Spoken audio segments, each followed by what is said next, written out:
Et voici encore quelques minutes de réflexion dans cette semaine de jeûne et prière, parce que nous désirons chercher la face de Dieu. Simplement pour terminer, je lirai la suite du psaume qui nous a accompagnés toute cette semaine, le psaume 34, en disant ceci au verset 7, en reprenant le verset 7, quand un malheureux crie, l'Éternel entend et il le sauve de toutes ses détresses. Et au verset 8, l'ange de l'Éternel campe autour de ceux qui le craignent et il les arrache au danger. Goûtez et voyez combien l'Éternel est bon. Heureux l'homme qui cherche refuge en lui. On revient sur le verbe de chercher. Craignez l'Éternel, vous ses saints, car rien ne manque à ceux qui le craignent. La réalité, c'est que le jeûne dans la prière, et la prière, et le jeûne et la prière dans la parole de Dieu, se trouve toujours tout du moins, à un moment où la personne, ou même le peuple entier, veut changer de comportement. Quand Samuel le prophète dira au peuple, si vous voulez alors vraiment changer de comportement, si vous voulez revenir à Dieu, et là il amènera un jeûne, et là il amènera un temps de prière. Constamment, le jeûne et la prière ne s'engagent pas si on ne veut pas vraiment changer de comportement. Et en réalité, toute cette semaine a pour but, on le sait, de chercher la face de Dieu, de nous exposer à lui, et pour objectif final, c'est que nous changions de comportement sur les aspects de nos vies où Dieu veut mettre le doigt. Il veut montrer des aspects de nos vies où il faut que nous changions de comportement. Et c'est ce que nous désirons. Changer de comportement pour que, sur ces aspects-là, alors qu'avant nous ne craignions pas Dieu, nous puissions craindre Dieu. Qu'est-ce que ça veut dire craindre Dieu? Est-ce que c'est en avoir peur? Peur d'une sanction? Peur d'un châtiment? Loin de là.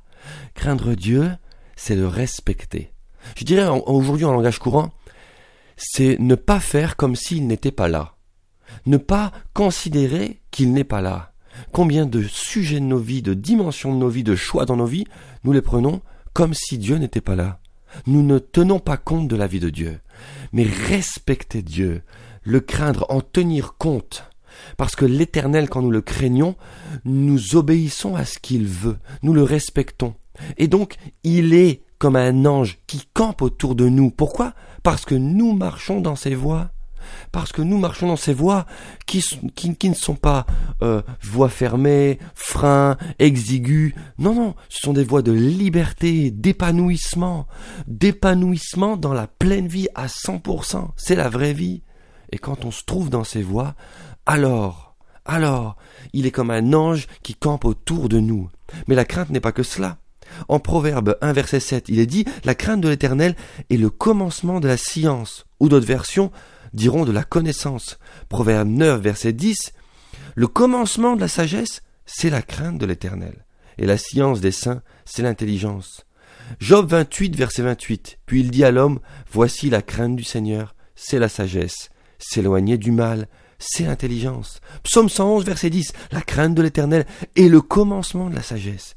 Tous ceux qui l'observent ont une raison saine, sa gloire subsiste à jamais. » Psaume 112, verset 1, « Louez l'Éternel, heureux l'homme qui craint l'Éternel, qui trouve un grand plaisir en ses commandements. » Et enfin, Ecclésiaste 12, verset 13, « Écoutons la fin du discours, crains Dieu et observe ses commandements, c'est là ce que doit faire tout homme. » Pourquoi? Parce que aujourd'hui, la réalité est la suivante, c'est que la plupart de l'humanité, la majeure partie de l'humanité, fonctionne et fait comme si Dieu n'était pas là. Ils ne veulent pas écouter Dieu. Et nous, enfants de Dieu, nous voulons chercher la face de Dieu et l'écouter. Alors pour finir ces quelques minutes audio, je veux comme prier et lancer un défi à chacun d'entre nous. Est-ce que nous vivons en faisant en sorte que chaque domaine de notre vie soit réalisé, les choix soient pris, les décisions soient prises, en tenant compte de la présence de Dieu? C'est pas question de tout le temps lui demander un avis, prier et attendre une réponse. Nous sommes en fusion avec Dieu. Il est en nous, nous sommes en lui. C'est question d'être en paix avec les choix que nous faisons quand nous les présentons devant Dieu. C'est question de laisser le Saint-Esprit agir en nous de plus en plus et de manière intuitive, de sorte que nous sachions qu'il nous guide en fait et que nos choix sont ceux de Dieu. C'est aller régulièrement devant sa face et ne pas passer de temps trop long sans chercher la face de Dieu, parce qu'il est celui qui nous guide. Et si nous voulons qu'il nous guide, il faut nous exposer à lui. Le craindre, c'est considérer que nous désirons et nous voulons l'écouter chaque jour. Seigneur, je n'avancerai pas sans toi, parce que j'ai une crainte, une sainte crainte de ta personne. Si je dois employer le mot peur, je n'ai pas peur de Dieu, mais j'ai peur de marcher sans Dieu. Je n'ai pas peur de Dieu.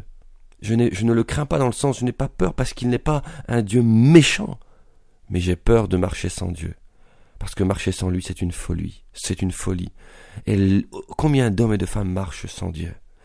Et ils devraient avoir peur de cela, mais ils sont aveuglés par l'adversaire. Alors prions pour eux, prions pour eux, prions pour eux et prions pour nous. Seigneur, nous te bénissons pour ces temps. Nous voulons apprendre qu'est-ce que ta crainte, Seigneur, et chercher ta face. Et si nous voulons transmettre quelque chose à la génération qui vient, c'est le fait que tu nous aimes, et c'est aussi le respect de ta personne et la crainte de ta personne. Parce que tu es notre chemin, Jésus. Tu es notre vie, tu es notre vérité. Et nous voulons marcher sur le chemin qu'est Jésus. Nous voulons vivre la vie qu'est Jésus. Nous voulons être dans la vérité qu'est Jésus. Et pour cela, nous voulons dire, je ne veux pas me trouver ailleurs qu'en Jésus. Je crains de me trouver ailleurs qu'en Jésus. Alors pour cela, je veux te craindre, mon Seigneur, et te respecter, transmettre cette crainte, cette sainte crainte, et te dire, Seigneur, dans ma vie, dans nos vies, fais-nous changer de comportement, afin que nous apprenions ta crainte et que nous restions près de toi.